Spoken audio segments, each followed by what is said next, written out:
You just tuned in with Defiance the Dawn, live on the chopping block. Prepare to level the game with the knowledge of street science. Turn your speakers up and let's get into it. Oh, that hurts so good, man. That's the shit to remember when you forget everything else. Well, welcome once again to another episode of The Chopping Block. I'm Defiance the Dawn, Corey Austin, whatever you know me as, you're here, and I'm glad. This is episode number 10, and we've made it, and we have a long way to go, but we've already come a long way. For everyone that's already heard the past shows, we've chopped it up about a lot of different topics, social issues, spiritual stuff, programming, all types of concepts that I love to get into, and I know if you're still following, it's something that you love too. But what I'm very excited about, is that we have a special guest on the show, and a woman that I can definitely give the time and day to, and then also be in awe for, because this is where a lot of my own concepts came from. And this woman is the all-knowing Sonia Barrett. Now, that is also my mom, for those that didn't know. Hi, Sonia. Hi, Mom. Welcome to the show. Thank you so much for having me on. Yes, it is kind of weird when you said Sonia. Yeah, I'm like, how do I address this? But no, that's fine. It's all good. But I want to give a quick rundown for those that are not familiar with my mom, her work, and the stuff that she's done. Let me give you a brief background on this. Sonia Barrett is the executive producer of the award-winning documentary, The Business of Disease. She is the host and producer of the radio show, The Expansion Zone with Sonia Barrett, which is on KPFK. That's 90.7 FM. Sonia Barrett is known for her cutting-edge insights, which much of it is supported by quantum physics. Theoretical physicist Dr. Amit Goswami refers to her as a true mystic. Her work bridges the gap between science and spirituality in a simple format. She addresses the programming, beliefs, and concepts by which we have lived our lives, both individually and collectively. Sonia Barrett is the author of The Holographic Canvas, The Fusing of Mind and Matter, and her second book, A Journey of Possibilities, which is one of my favorites. She is also the publisher of the book Help, An Inside Job and Outside Business, a supplement to the film. Each chapter is written by those that were in the film. And her latest book, a 7-day program, Simple Ways to Step Outside of Your Comfort Zone, Letting Go of an Outdated Life. So this kind of is a whole conundrum of work that has been years in the making that she has brought forward, that has really pressed the envelope in the issue of programming concepts and basically the human design. And I'm honored, and definitely it's shaped a lot of things that I've known to understand. And it's just very interesting. And from your own mouth, you know, I want to know, how do you approach or even define the concept of interpersonal programming? How do I define that? Well, I guess I'll just approach the idea of programming from the standpoint of the collective programming, and of course the individual programming, which is based on the collective programming and a core programming. And what I mean by that is I'm talking about the systems in place, education, government, religion. Typically those three are the main source of this. And of course, our families, our parents, who, without realizing it, have also been programmed and have adopted that bit of information, the programmed information, and then they pass it on to their children because they don't know, and then it just goes on and on and on. So we live our lives based on these programs, and then for our own personal programs, it's obviously what we understand, what our belief system is based on, and that's how we are making decisions and reaffirming the same kind of belief system in our lives, which obviously just become a series of programs like a computer. So we are programmed according to how we view life and how we live life. I hope that answers your question. No, perfectly. And as you know, there's there's not a right or wrong way. And it completely, it's a whole, I guess, just box of things that have developed that we kind of carry with us. And for people that probably don't know, or they're not aware of maybe looking at their life or what they believe from that perspective, how would one become aware, I guess, of the signs that they have restrictive programming that's prohibiting themselves? Well, excuse me, first of all, yes, I always say everybody's infected. Everybody's a little bit infected by this whole limitations and limiting programs, which are limiting beliefs, of course.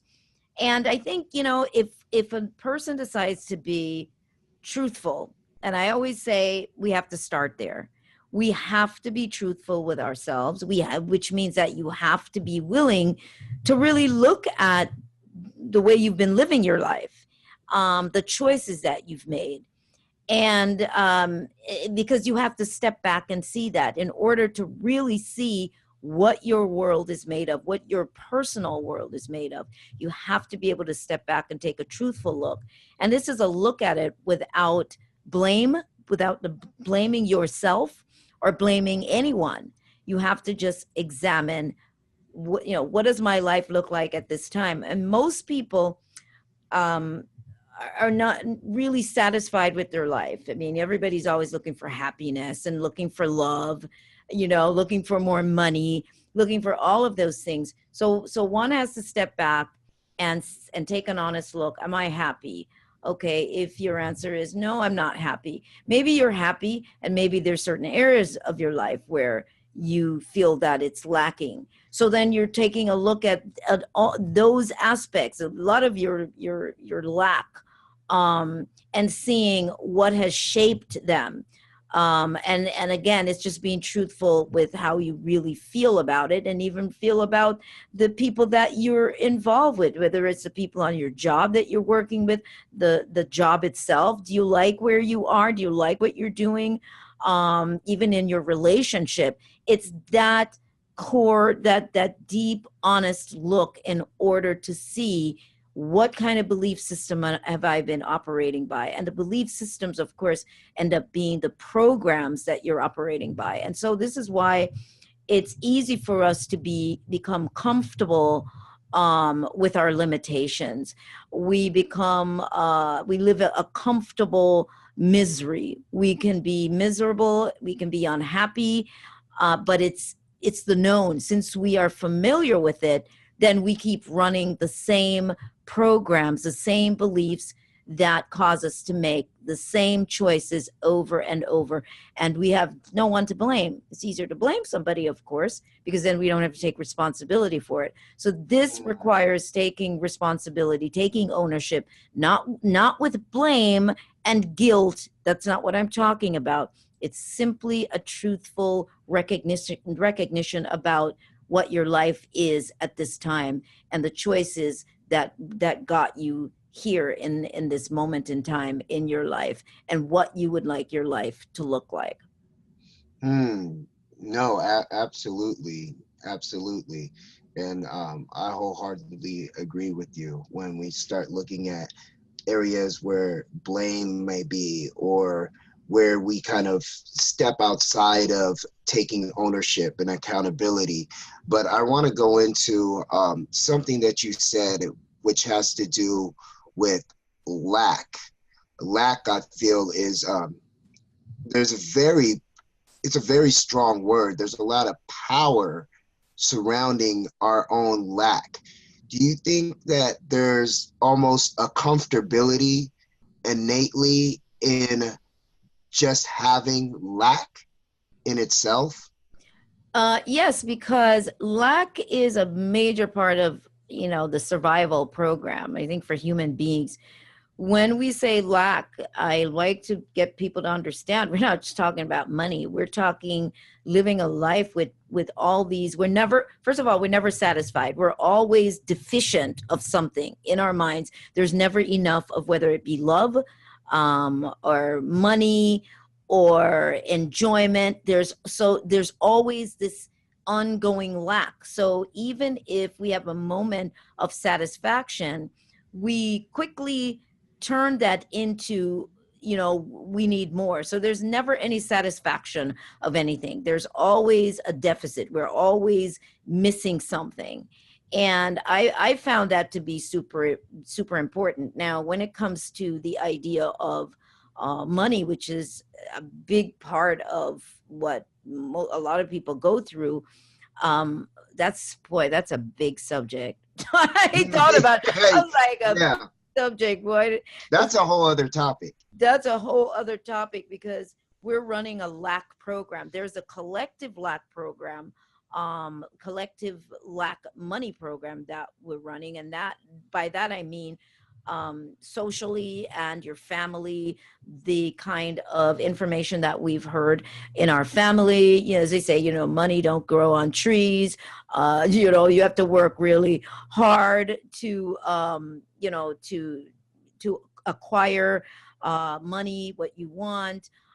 There's always a lot of lack, though, and this attachment with money, and also. I'm going to have to throw that in. I'm going to have to also say, even from a race standpoint, there is, I know in the Black community, the black people, I think, I'm going to say across the board, what I recognized some years back is a deep lack program, a poverty program that is running. And of course, that's tied to so much. That's tied to, that's tied to really, a lot of it's tied to slavery. And it's this deficiency that continues to run and run and run. Even when we appear to have money, then there's a fear of running out of that money. So you find that deficiency program, that poverty program, doesn't really always leave. It's just always there somewhere. And it is a very big subject, because it's all just psychological, programming that we're dealing with, belief systems. So it's very deep, but I'm throwing that out there just so people can at least begin to step back and to examine themselves, the things that they say. Where was I? I was in a store yesterday. I was in Los Angeles. I was down by Crenshaw, and I was in the store getting my castor oil and my jojoba oil. Y'all get that castor oil, does wonders.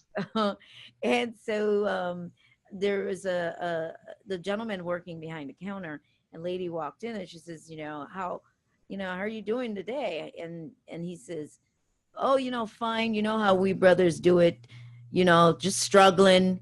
And I thought, wow, and there's a loyalty that we have with some of these things that we say to each other. It's like we keep reaffirming, like it's in a way a badge of honor, reaffirming our lack.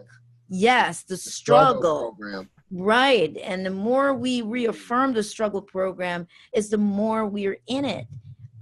Because that's the pattern that we've created in our brain. And I'm going to stop here, but I'm going to say that we need to understand that our brain looks for patterns. That's how we operate. That's how this technology of the body operates is in that way. So our brain is looking for patterns, and if your pattern is about struggle and the belief of struggle and the belief of permanent lack, that you will never have enough, can never have enough, then it just keeps repeating itself. It's a loop.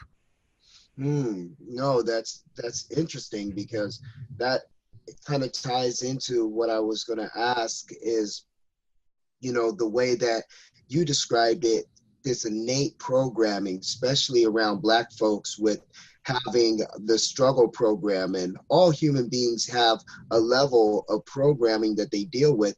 Now, intrinsically within human beings, and especially within the Black community, do you feel that some of this programming is made or done out of looking for validation?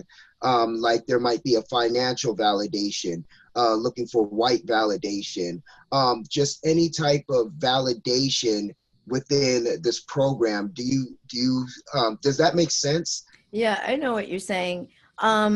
Yes, I mean, of course, yes. There's the core human survival program of validation, and then from the standpoint that you're talking about, because of the history, yes, there is a validation. There is a oh geez, how should I say?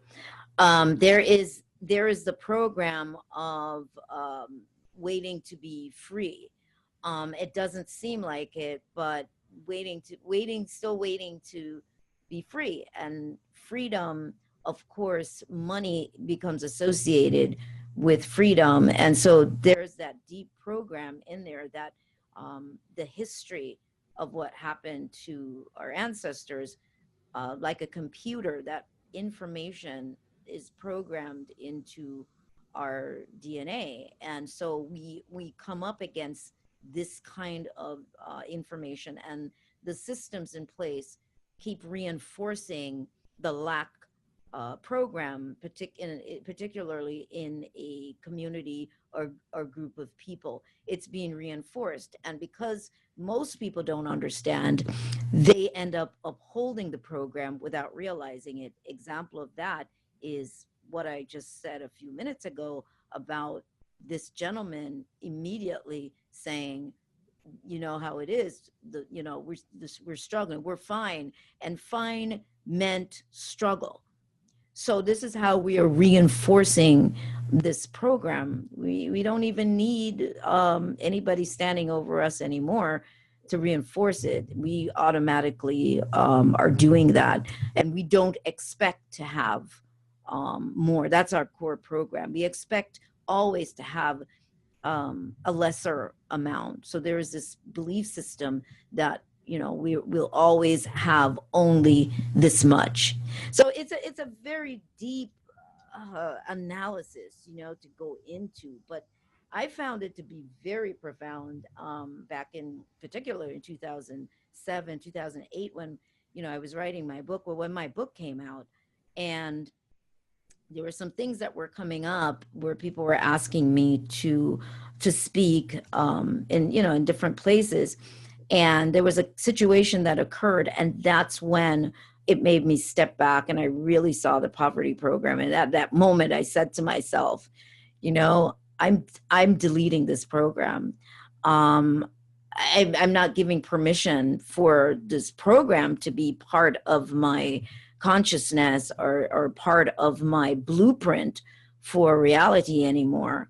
And it wasn't about just saying it. It's you really have to reinforce it by listening to your languaging, what you're saying, and really seeing what it is that you believe. So it's very deep.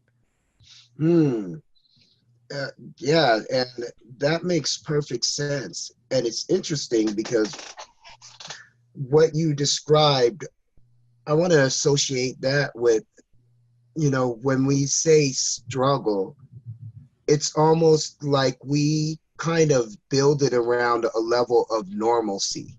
Yeah, it is. It's normalized. It very much is. If you're not struggling, then you're not fine. Because if he said, fine, I'm struggling, that's the normal state that you should be in.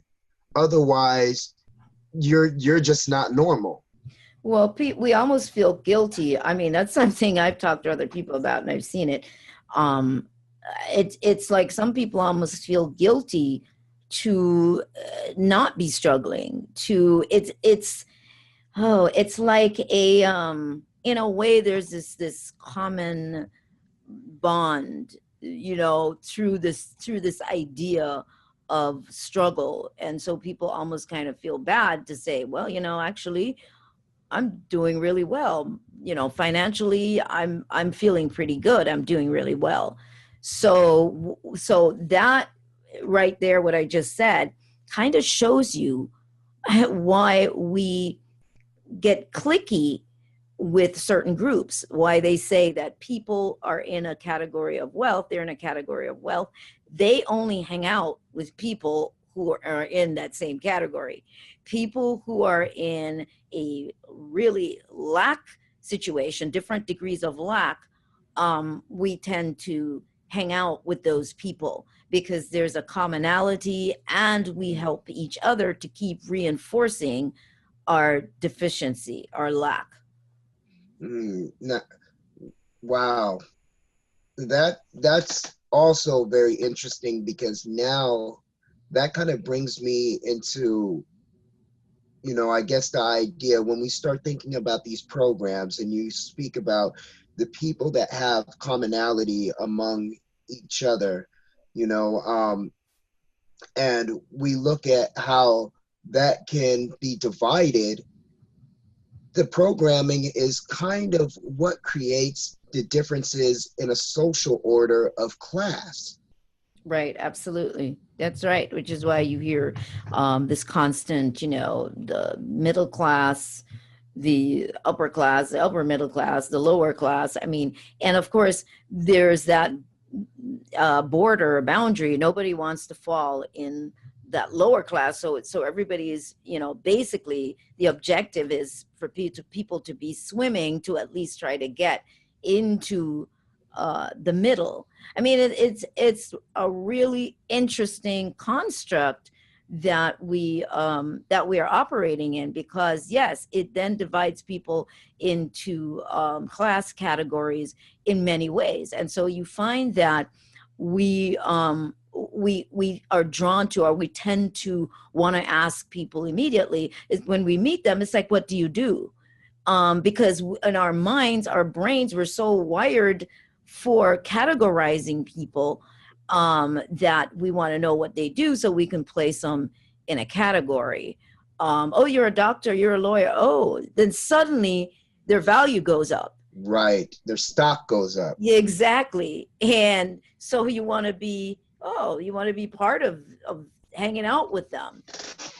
So it's really interesting how robotically we behave in this manner, not realizing that someone else has constructed this whole system, this whole idea of how we think and behave and what we believe about ourselves and other people. And to me, that has fascinated me. I think my whole life, and of course I didn't understand it to the degree that I do now, but as a child, I mean, just from birth, I was always just kind of curious. I just think life and human beings just fascinated me. It's like, what is all of this? But to come into that realization, though, to step back from my own self and one day say to myself, how do I know that I like this color simply because I like it, and not because of all of these other influences? How do I find out who is the authentic self? Am I authentic?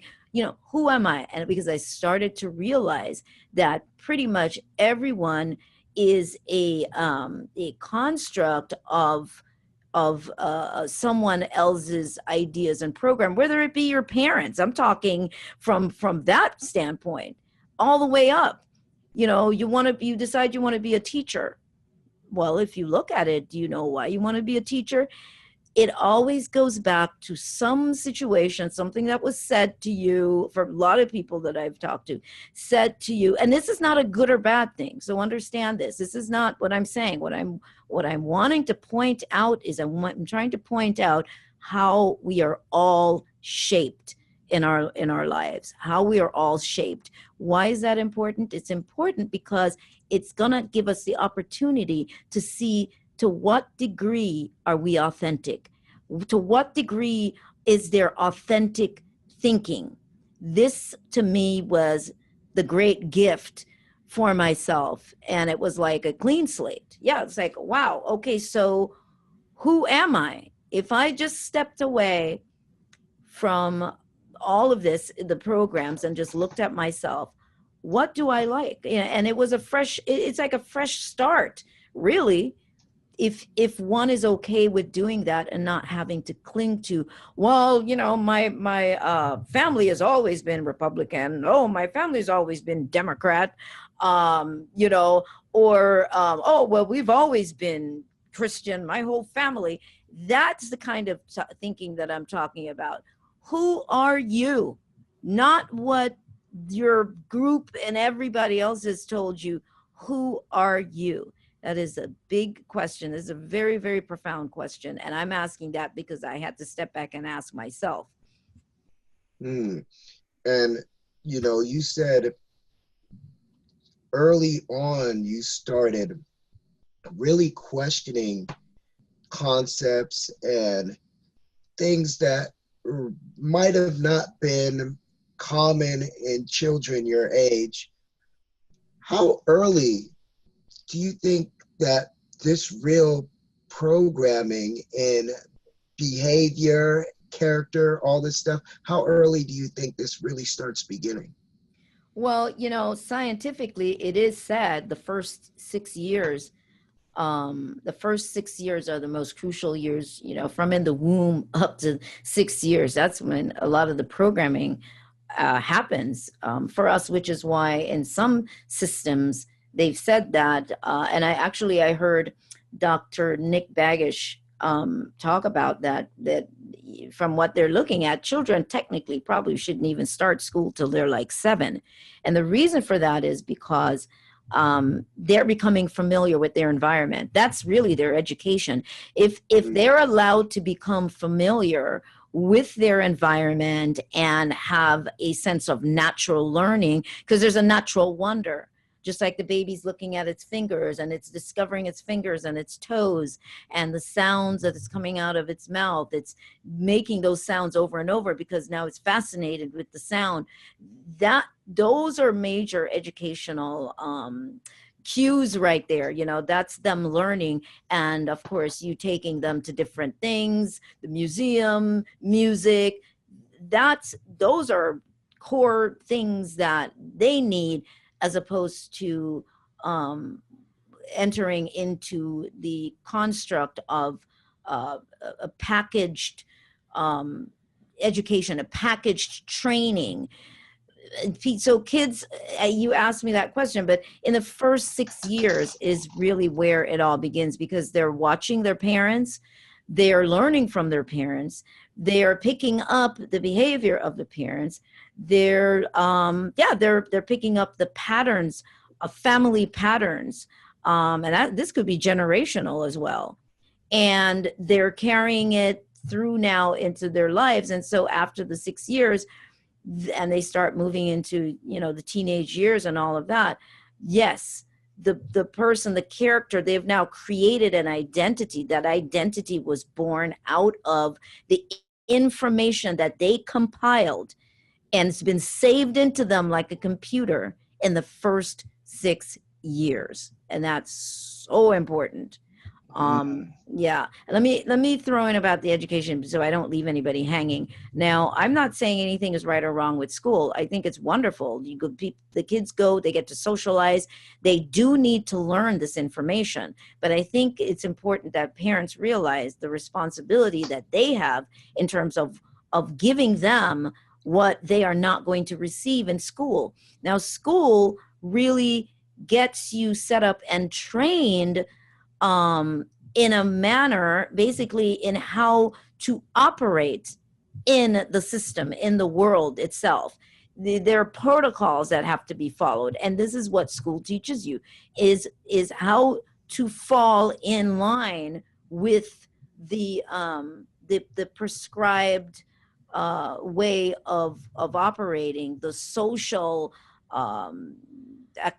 the socially accepted behaviors, and all of these other things, not good or bad. You do need to learn how it works out there, but you also need the balance that allows you to be you, that allows the child to be him or herself, while wandering around out there in something that is very a prefab set of rules and conditions.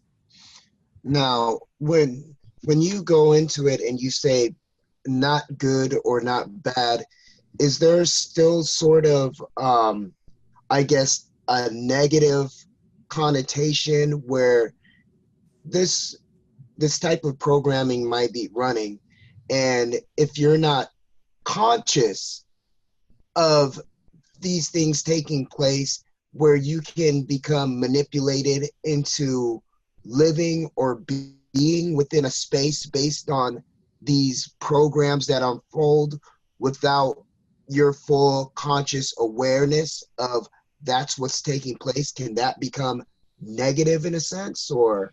Yeah, well, what happens is, when we're unaware, which is most people, when you're unaware, it makes us more vulnerable. which is it's true, which is most people, because they think that they're aware, and the awareness a lot of times that we have is the awareness that actually was packaged for us. This is what I mean. It's a tricky thing. Trust me, being alive is a tricky experience. But Yes. So when people are unaware, we're more vulnerable to suggestions, like we're hypnotized. Basically, we're more vulnerable to certain suggestions, certain behaviors, certain belief systems. Sure, and the connotation that it has, if we're going to use, say, a negative connotation, if we're going to use that word, then yes, negative in the sense that we are living a more limited life. We are living in a way that doesn't allow us the full access to our potentials. We then are operating based on a limited set of potentials and possibilities, because you're living in a limited scope, limited belief system. You just live from a very limited place. There's so much more to explore in the sense of who we are as individuals and what we can do. And if somebody didn't tell you that you couldn't do something, why do you want to do that? You're not going to make any money at that. And people, then that's also something that gets said. And so some people will never try their hands at anything else because that is the programming that they have. It's just a lot that's there. And just to step back and look at your own life and listen to some of what you've been told, maybe as a child or as you're getting, as you were older, and you see how you got scared, and what did you do? Then you started playing it safe. So you live in this very small, safe space. Or for some people, they something is eating at them. They want to live bigger, but they don't know how to live bigger. And so that turns into other things. That turns into crime. That turns into gangs. That turns into somebody that has, ongoing health problems. It turns into a lot of things because our core makeup as human beings, believe it or not, is to live our fullest potential possible in life. And when that doesn't happen, it's like we are suffocating ourselves. Let me remove the word like. It's not like it's suffocating. No, we are actually suffocating ourselves. And so that's why it backfires. And sometimes we get depressed. It's a lot of things that become a reaction to not living your fullest potential, or your passions, or any of that. So there's a lot that snowballs from this kind of programming. No, that makes a lot of sense. And I guess when you describe it like that, how it affects us on so many different levels when we think about it, some of these programs, they actually sound just like codes. They are. And yeah, how do some of these codes, I guess, also affect us on a biological level? Well, I think, boy, you're having me throw in all kinds of stuff. I have Sonia Barrett on the line. We try to get all we can. Oh my gosh. I think, for people who aren't maybe familiar yet, is to realize that, again, I keep saying that in a way, yes, we are designed to some degree like a computer. I'm talking about how the body works like a computer. And so, yes, everything is a set of codes, is coding that get coded into us. And I forgot this is part of the question that you had asked me. How does it end up affecting us on a biological level? Okay, so we end up getting health problems. Many people end up with health problems, whether it be mental health issues or physical issues, because these kinds of reactions are limitations or things that happen to us, like trauma or a belief. It actually can get stuck in our bodies, and people can have issues with different kinds of illnesses. They've often said that even with the heart, people with heart issues, a lot of times it's their inability to either really give to themselves, nurture themselves, give love to themselves, or our inability to receive love. Somehow the heart is in lack in some way or another, and that could be, again, it might be that a parent, they had these issues, and this is how we say it's something is hereditary, but the family, this is information, this is data that really that gets passed down through the genes, through the DNA, this information. If we look at it that way, everything is just information. So when I'm saying codes and on all of that, I'm talking about information, and that information is history that gets passed down to the person. And it could be something you experience as a child. Either way, all of these things, and I don't know how far you want me to go with this, but if I'm saying that things are stuck in the body, then I have to go back and I have to say the reason why that can happen is because we are electrical beings. Everything is made up of electromagnetic energy. Everything is energy. It's all electromagnetic. And so because of that, everything measures a frequency. Like you're passing by the old days anyway, you'd pass by a radio or TV and you'd hear the static. Somehow you affect the transmission. Well, it lets you know that the only way that could happen is because there had to be some kind of contact or connection between the electricity of your body and the electricity of that device, of the transmission. And so to realize then that every thought you have measures some sort of electrical frequency, and everything I'm saying to you if you want to take the time, you can go and look it up. You can go and do your research on it so that you can better understand.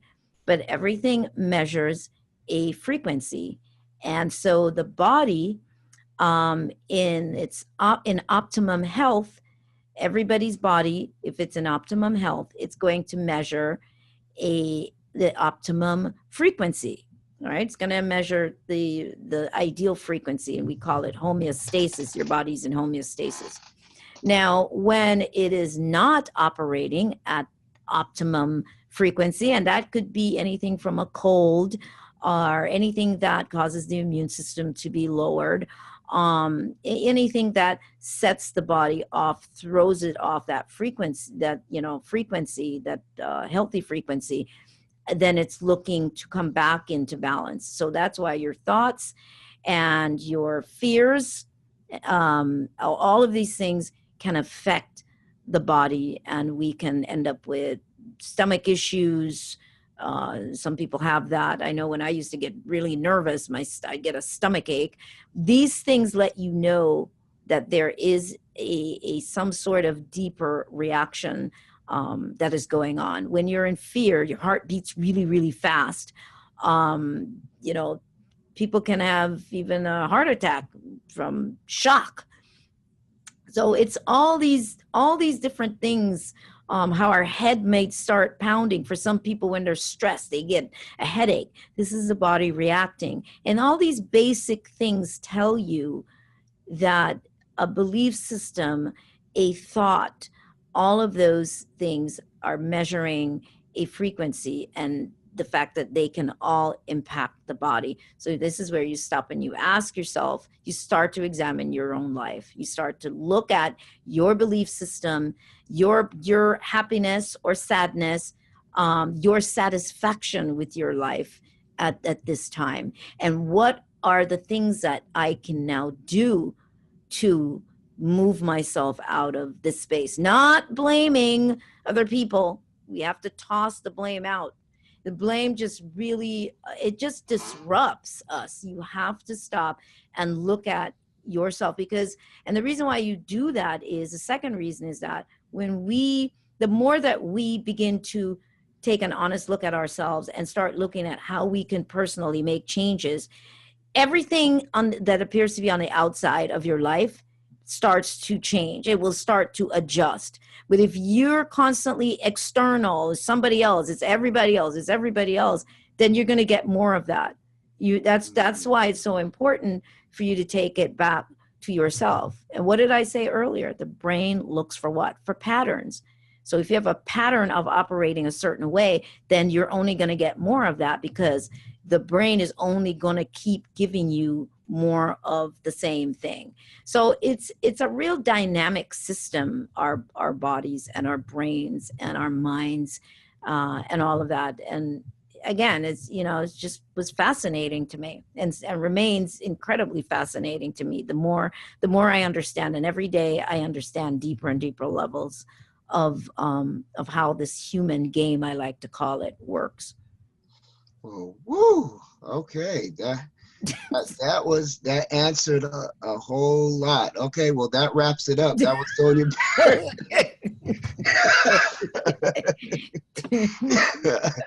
Oh, no, that definitely went into answering a lot of the biological parts that I was thinking about, and even more in depth than I was actually looking at, which is good, because people need to know those intricate levels of how everything kind of operates. But one thing I wanted to get back to is what you did mention with some of this stuff, how it can even affect the youth on a level of how they think, how their behavior actually acts, biological levels, even from my own kids, things that I've mentioned to you. And when we think about some of this programming, we think about, or we've spoken about a lot of the stuff that's within us and how it affects the way that we feel and the choices that we make. But also thinking about where some of this is being broadcasted, and when we look at the social climate of America today, stuff we've spoken about, I look at some of the stuff that I've noticed with the over-sexualization in the media, the perversion of things that have been broadcasted. On your part, do you think that there's an imminent attack that is also shaping to reprogram the youth from some of these outside media broadcasts and I guess levels of programming?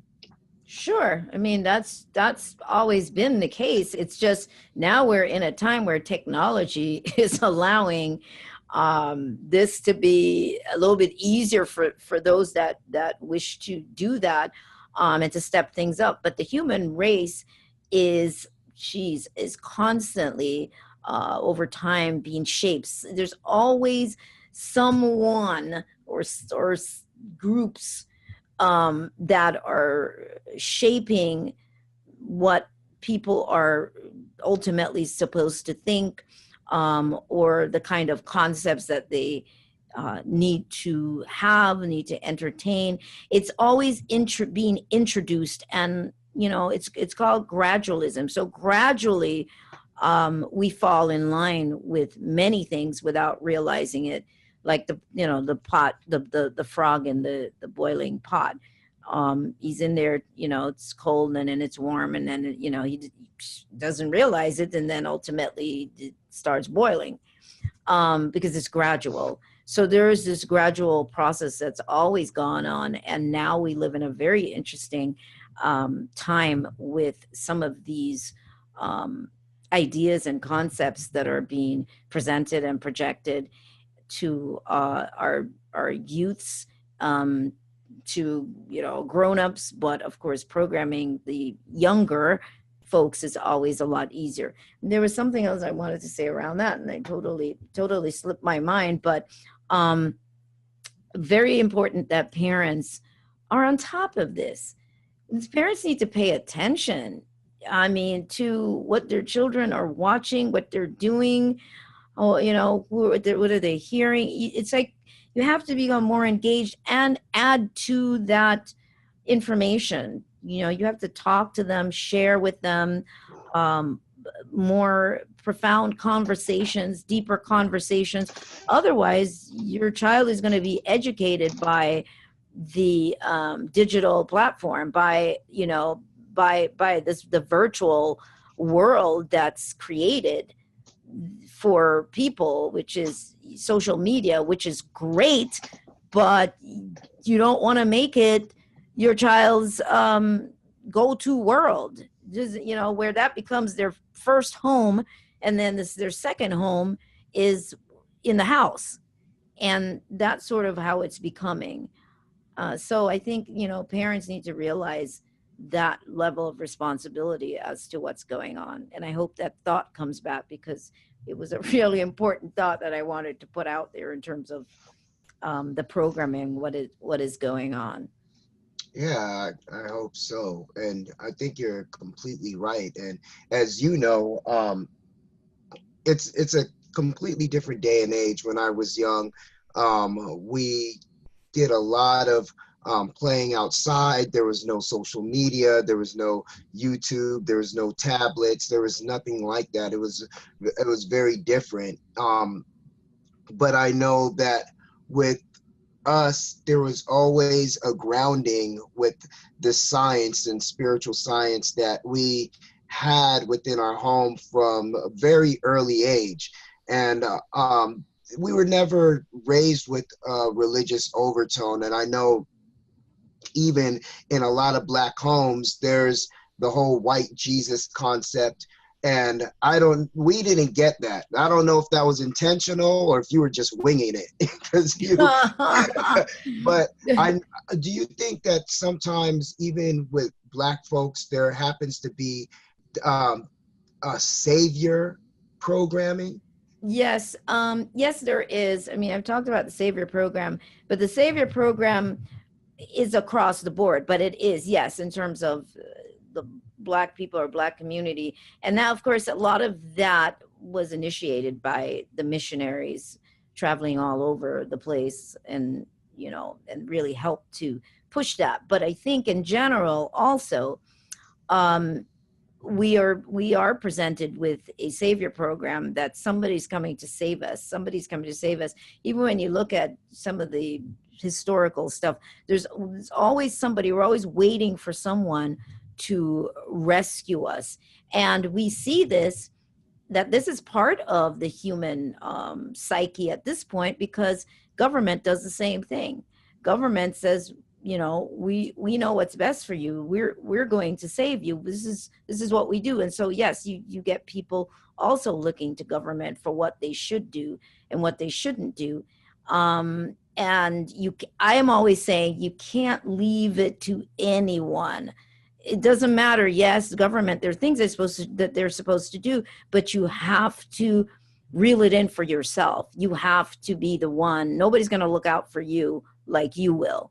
And that, that's the truth. But there is that program, and it allows people to surrender their will, always when there is this idea of being saved, of a savior coming to save you. And that's the same thing with, religion, again, government. Just look at the political stuff, all the promises. That's the thing. People, they know that people are hoping that this is going to be the person that does the trick. So the savior thing is really big across the board, and certainly, yes, part of the Black community, but particularly because of all of those reasons, this programming from, historical events. And those missionaries did go everywhere and try to convert everyone in these cultures, indigenous groups everywhere, to remove people, to remove these people from their own spiritual beliefs and grounding, which was really more centered in the in nature itself, and even had a better understanding of the cosmos. Cosmology, a natural understanding of the order of things and how they worked. And so, yes, it removed them and gave them this whole other concept. We see it in Latin American countries. You see Mexico, they're very, it's a very large Catholic based group, the Native Americans. When you look at that, Jamaica, I think, had years back, they were in the Guinness Book of World Records for the tiny island had the most churches per, I forgot like how many square miles. It was like unbelievable. And church gives, and then we must also say that one reason why it worked is because people were looking for hope. People were struggling, and they were looking for hope. They were hoping that if nothing here could save us, maybe something else out there, something. And this is how, people get pulled in, because we are looking for hope from our struggles. Makes us, which made us then vulnerable. And the interesting part about a lot of that you were saying, when we look at some of the religions and we look at some of the cultural stuff, they say that the DNA can actually carry that history within it. So when we look at the cultural groups, the tribalism within it, especially with melanated peoples, whether it's Black Americans, people of the Caribbean, do you think that some of that stuff with the savior mentality that was passed down through even the slave trade can have an unconscious effect on what you see with people today? Yeah, well, that's what I was saying earlier, is that all of this information gets recorded in us. It gets coded. It's, it's data. It's like a computer. It's stored, and they have proven that information travels through. Now, it's up to us, the individual. The more awake or more aware we become, the more we begin to override some of these programs. But certainly, yes, it definitely has had an impact, a psychological impact on a people, across the globe. Epigenetics.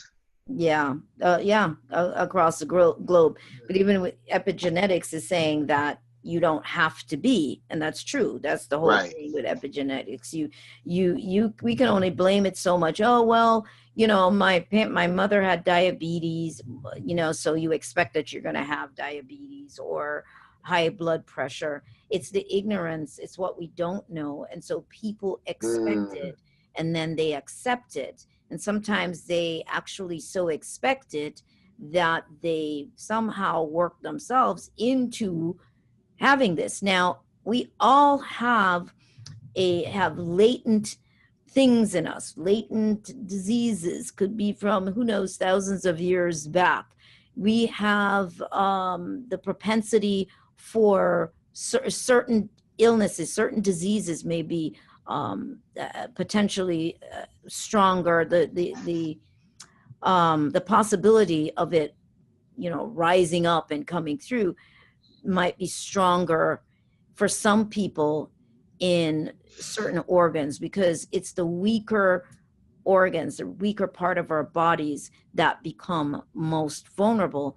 And much of it is triggered by our lives, by the stress in our lives. All the life that we live, the tiresome struggles, and many of those things, shock, fear, trauma, all of those things, as I said before, everything measures a frequency, and those reactions measure a very sort of a jarring frequency that interrupts the natural flow of the body. And therefore, if the kidneys are the weaker organ in your body, the kidneys may then get attacked. It might be, where you find that there's health problems in the kidney, or the heart, or just different parts of the body. But it doesn't mean it has to be that way. None of it has to be triggered. When we understand how our lives, the emotional aspect of our lives impacts the health of the body, then we begin to really change or pay attention to what we're doing and how we're saying it and how we're living and what we're believing.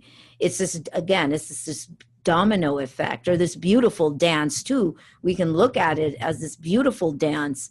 And when we understand, how it works and the steps, then we end up with a flow. And so because of that, Dr. Sebi used to say, anything can be cured. He used to go, even death, if you bring it to me early enough, it can be cured. So anything can be cured, but the body needs to have the right compounds, the right, the ideal environment, the ideal conditions to heal itself.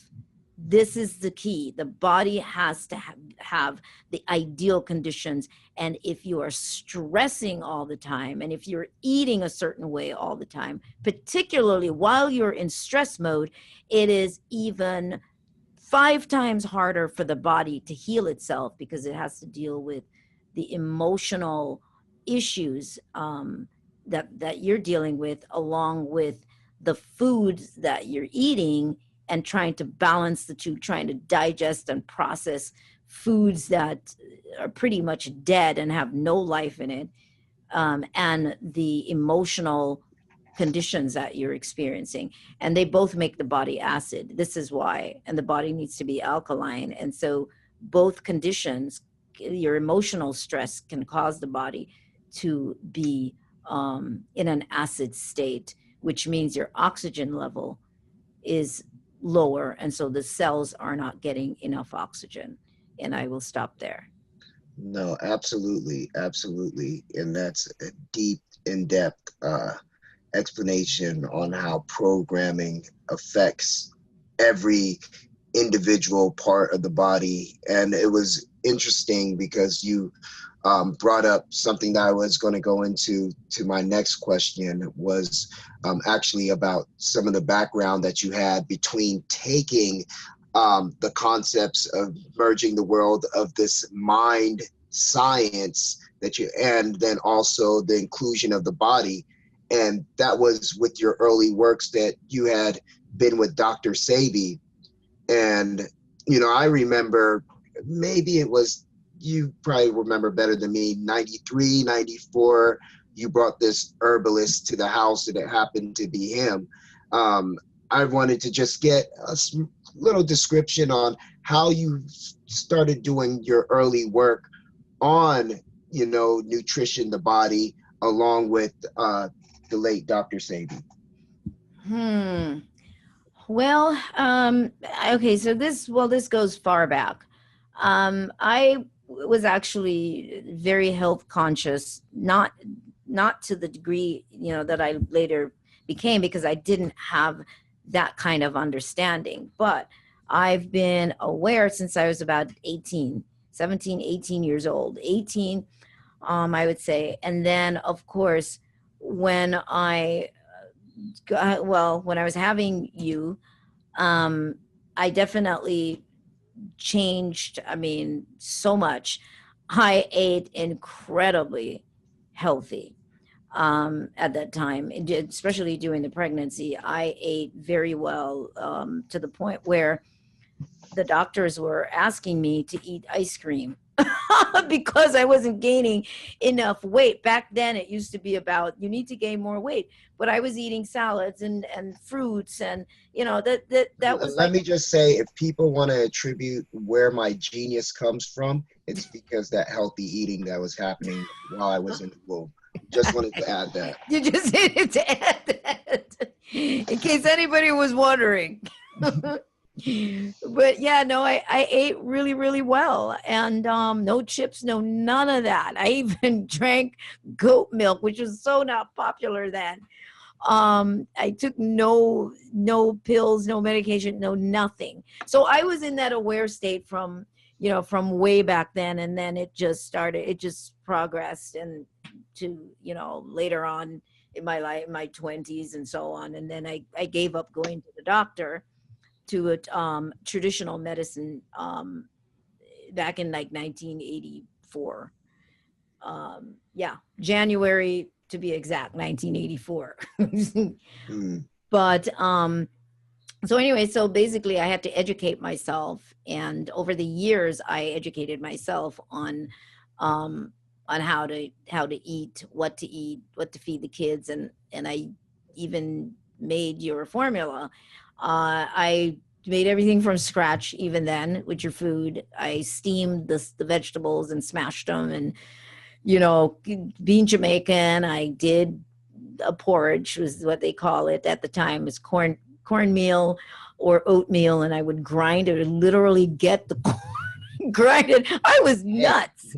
But I mean, I would get the dried corn from the health food store back then, and I would actually grind it there and boil it and make it into a porridge. This is before the GMO corn, people. And blend everything and put it in, you know, your bottle. And I did the same with your brother. And then, so by this point now, obviously you guys are teenagers. And when I met Dr. Sebi, you were young, what, I don't know, 15 or so, something like that. Probably like 13, 14, 15. And that's when I met him, and it was actually a friend that was coming to the house, and that's how I ended up meeting, and he came along, and we all went hiking, and so yeah, that from that point on, I had become very familiar, and I learned a lot from him, and also Ma'a, who he was married to then, and they both started the fig tree together, and she would come to the house, and you know, prep for events that she was going to have, and stay at the house. And her and I traveled to Mexico. We did a lot of different things together. And Sebi, I've traveled with Sebi in the past to Mexico and Baltimore and Nevada, years back. So yeah, I'm very familiar with what is and what the products, and I even did consultation for them for a little while there because I was trying to help them at the back then with the business. So I used to even help with people calling and needing and getting, you know, information in terms of what would work best with their bodies, what would work best of the products. So yeah, so I'm very familiar, and I'm grateful to them both, Ma'a, who I'm still good friends with, and I just saw in New York the other day. But you know, so I'm very familiar with health, and learned so much from them in terms of what to do. So they definitely added to all of this, to what I now understand and so forth. Yeah, now I don't remember how long it was, but you went on with being associated with either working with them or helping out for at least what, like a decade? Well, it was on and off. That's what I was saying. Yeah, Yeah, on and off. Like, that's what I was saying earlier. Yes, I did consultations for them, which is when people would call to about the products. So I would help with that. So I would be on the phone and telling them about the products and what, you know, what to order from the Fig Tree, which was the name then, the Fig Tree. And so, yeah, so I used to be the LA office too, for people that don't know. It wasn't called Sebi Cell Food. It was called yeah, Fig Tree. it was called the Fig Tree. That was the name in the very beginning. It was all always the Fig Tree from like 1972 or 73 or something. It was always the Fig Tree. That is the original company, the original compounds, all of that. So yeah, I'm not talking from somebody that told me, because I, you know, 20 years later, I was there. So I've known Ma'a since back then, since that time, since the 90s, early 90s. And for people that don't know, from your experience and your relationship, Ma'a is just as versed as Sebi in creating a lot of these groundbreaking, cutting edge products that have cured thousands with different ailments. Am I correct? Yes, actually, if people were to dig on some of these videos, unless some people took them down, but no, he used to say that in his talks, that actually, he'd go, she's the real healer. He used to say that. He was great. He was amazing. But, you know, he could talk. He had the gift for gabbing as well, you know. And Ma'a was a little bit more quiet. She would teach the cookings and so on. But no, she is well versed because they made the compounds. They made all the products. Her daughter, they made the products. They made them in Florida. That's where they would make them themselves, and nobody else knew what the quantity or the formula of those products at that time. I know that because I remember conversations back then. They were very guarded about the products and who was doing anything. It was always the family. It was always the women that were dealing with the making of those products. And I know this firsthand before it became an issue. It was never an issue then. So it wasn't like I found out because it was an issue. No, it was what it was. That's just the way it was. So there was no need to hide it and make it something else. That's what I knew when I met them. This was the truth of what was occurring at that time. Now, as we've spoken before, there's a huge craze and a lot of people now following them, the products, whatnot. I just wanted to say, or I guess ask, do you think that the people that end up ordering the products that are crazed about now are getting the products that have the same level of potency as what you remembered or that you knew to be in the early development? All right, here's how I can put this. Because I have never taken the products from the current people, and this is in years. I never ever get any products from there. I've never done that because I've always known who has the true formula. I don't know what their formula is. I just know who knows the formula. And so I've only gotten products from the Fig Tree, from Ma'a. And she's there in New York now, and still like the office in Florida. But I've only ever gotten products from them. And that's the only place that I ever refer anybody is to Ma'a. That's it. And then I've had other people who, as a matter of fact, last year when I did a conference in Arizona, and someone was, the conversation started up, and we were, for some reason it came up, and he asked me if I knew about the products, those Dr. Sebi. And I said, yeah, I do. And then they started to tell me that they weren't getting the effects from the products, and it didn't seem like it was doing what they thought it was going to do. Then I have talked to people that I know personally and that you know personally who have ordered the products from the now featured Dr. Sebi products, and they said it was a huge difference. And so they didn't order those. They ordered them after that from Ma'a. So if anybody's listening, I'm just telling you what was said. So I'm not saying their product is not the same, because I don't know. I don't take it. Right. Let me just be clear on that. I don't take it, so I don't know. And like anything else I do in my life, I go to the source. I go to what I know to be on point. And if it ain't broke, don't fix it. So I go to the people that I knew were actually making and capsuling those products. People that you've known for over 20 years. For almost 30 years. Mm-hmm. Almost.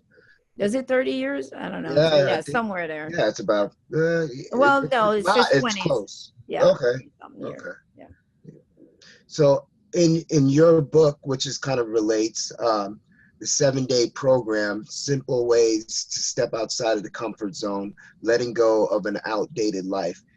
Can you give key examples of solutions people can use towards working through some of these, I guess, deep levels of social programming, things that maybe one of the excerpts out of there or something that can be a key, I guess, benefactor for someone? Wow, I have to grab a copy. Okay. I have to grab a copy off my desk so that I can see exactly what some of the points are. But in the book is really about getting people to, on a daily basis. And even though it says 7 days, it actually might take you a month or more than that, because of the process that you're being taken through. And the process is, again, it's about coming face to face with yourself, with the truth of your life, what you feel on a daily basis. And in the book, yes, you're writing this stuff down, you're jotting this stuff down, you're charting this stuff as to where you are right now, and the changes that you would like to make, and what will it take to get you to those changes.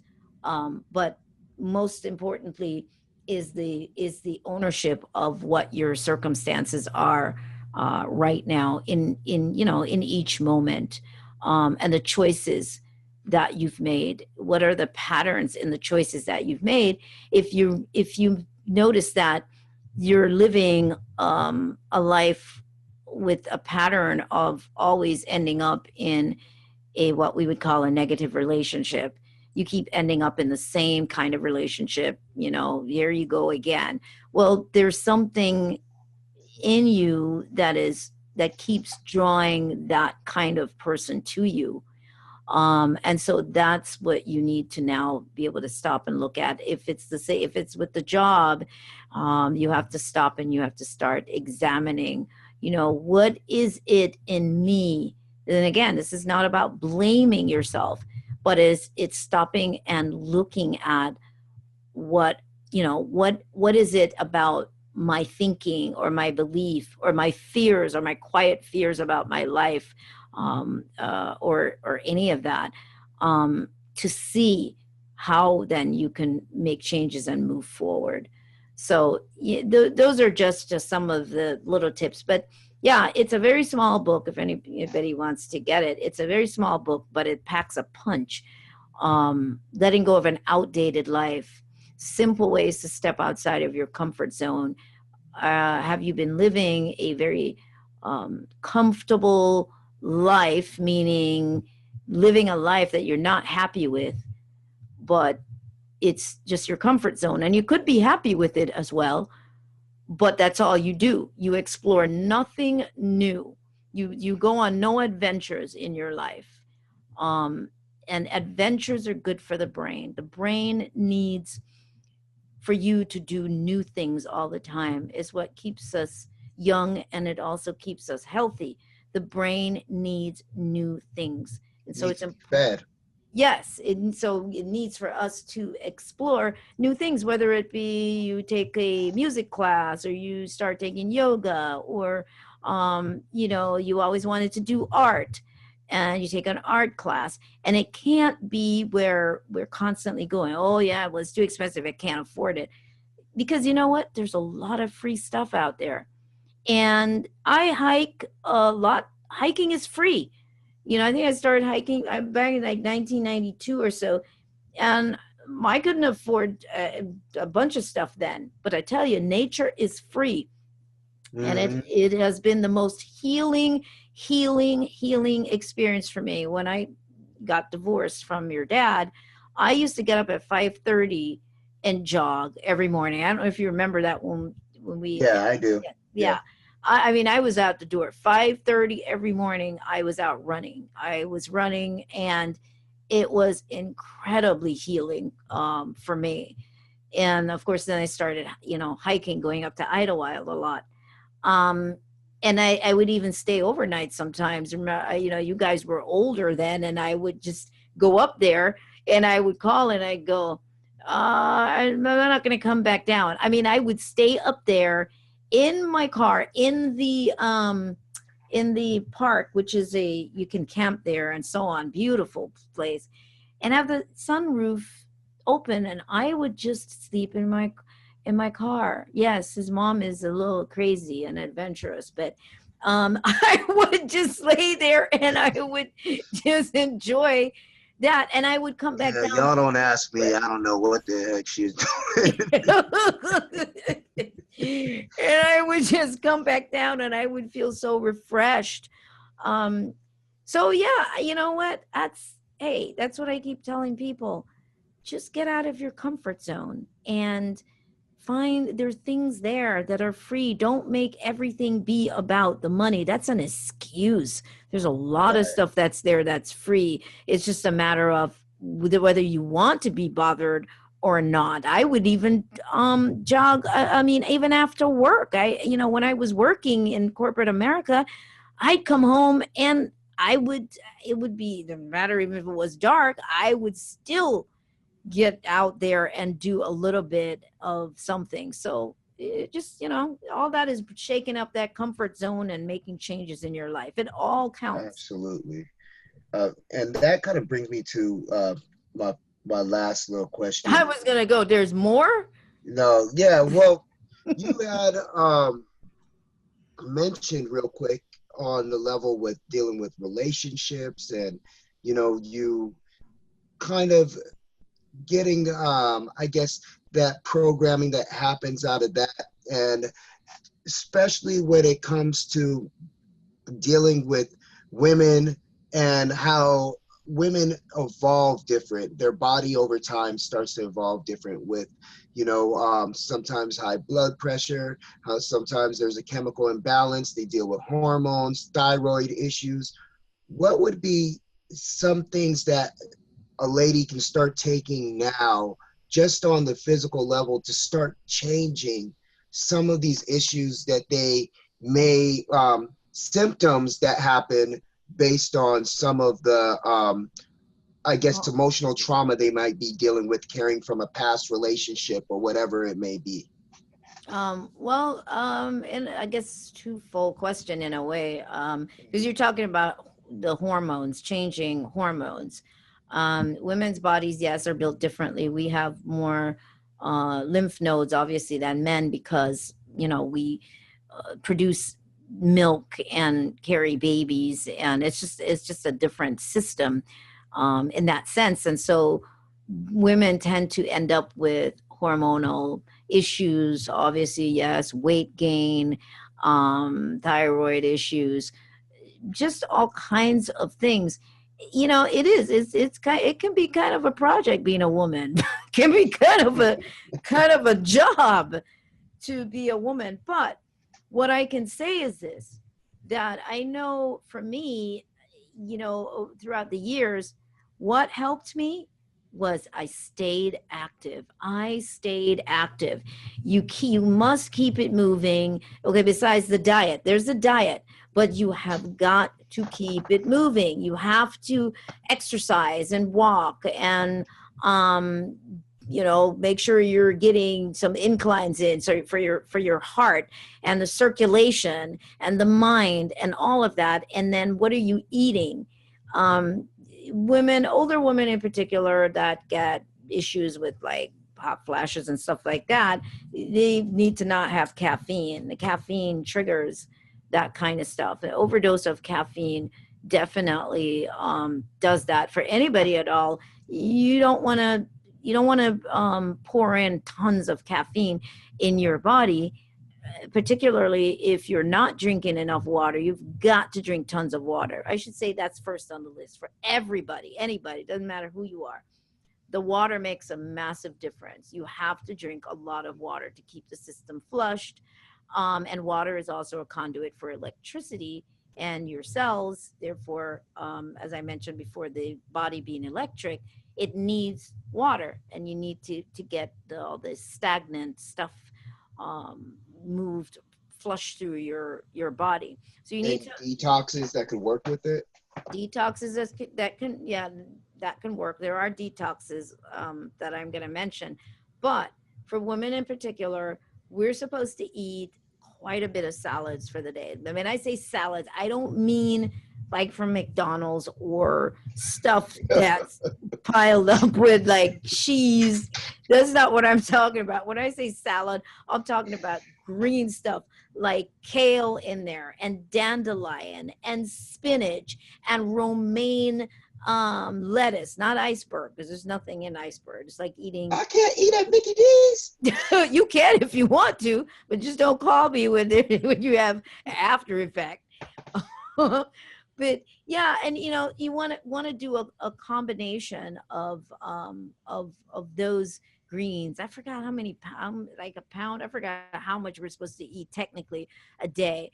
But that is really important for anybody's body, but particularly for women, to really help with keeping the hormones in balance, and obviously an overdose of starch, like white rice and all of that. Everything basically in moderation. And some people do need to eat meat, but if nothing else, you need to get some seafood in, like wild. I don't do farm raised, so it's wild salmon, or red snapper, which is generally wild. Those are the two fish that I really eat. And if you're going to eat shrimps or any of those things, they need to be wild, not farm raised. So yeah, it is that balance of diet and water. You go easy on the coffee, like I said, and the sugary drinks, all of that stuff.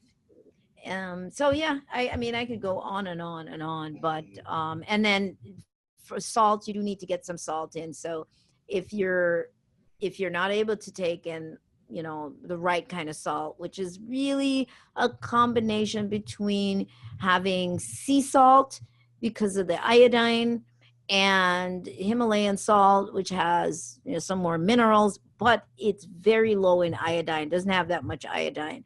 And we need iodine, and that's why a lot of people are iodine deficient. That's part of what happens to people with what did you just mention with thyroid issues.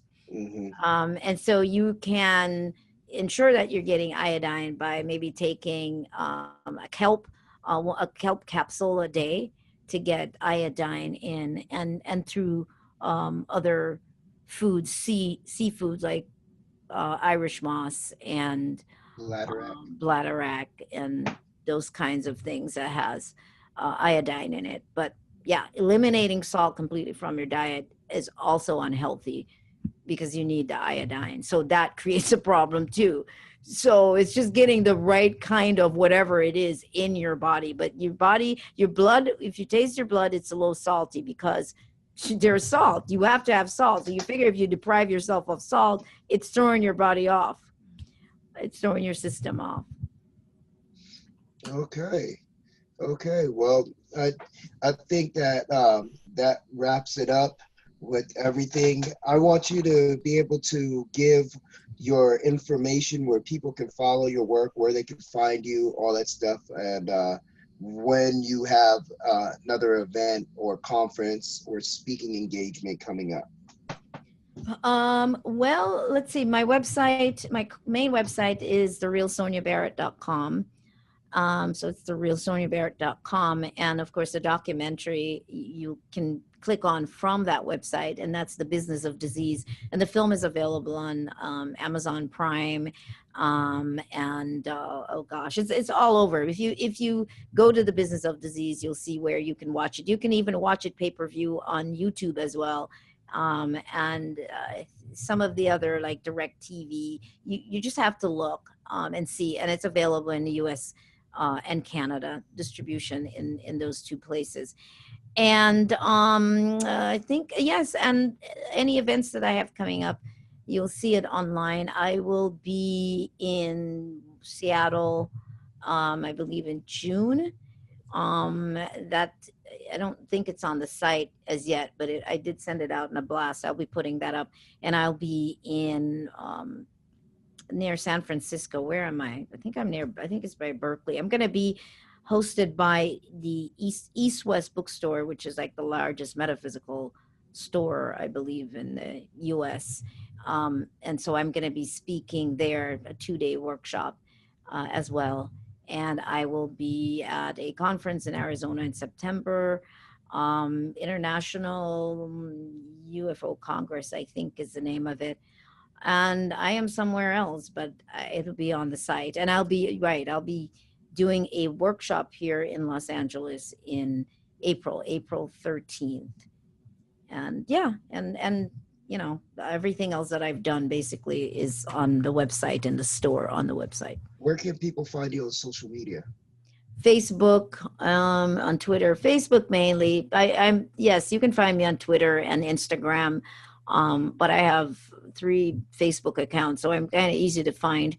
And you can just Google me as well, Sonia Barrett, and also YouTube. There's tons of YouTube videos there for people to check out. Lots of free stuff. Okay. Well, thank you so much for being on the show, Mom. I appreciate it. That is Sonia Barrett, and we're definitely going to have you back because there is a lot more to be able to cover. Yes, so next time I'll just pack a lunch. All right, y'all heard it. Chopping block. All right.